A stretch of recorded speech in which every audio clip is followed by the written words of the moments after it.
For the Romanian deadlift, typically you'll start with the weight off the floor versus on the floor like you would with a conventional deadlift.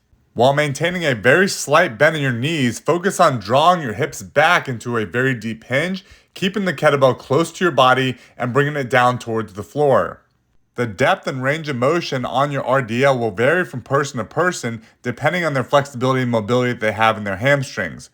Your goal is to reach your maximum range of motion before you start rounding in the back or losing your engagement at the hip.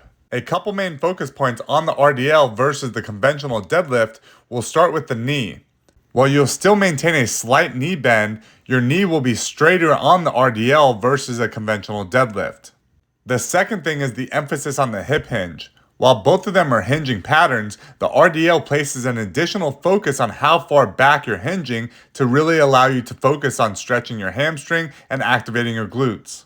The third main bullet point is the focus on the eccentric phase of this exercise. While a conventional deadlift, you might be focused on driving your heels into the floor to lift the weight up off of the ground, the RDL, you're focused on drawing your hips back and the controlled tempo of the eccentric phase of this exercise. One of the simple ways to regress this exercise is to decrease the range of motion. Instead of bringing the kettlebell down towards mid-shin, you can focus on bringing the kettlebell down to about your knee height or mid-thigh. Just like any other deadlift exercise, make sure to maintain a flat back and keep your core engaged.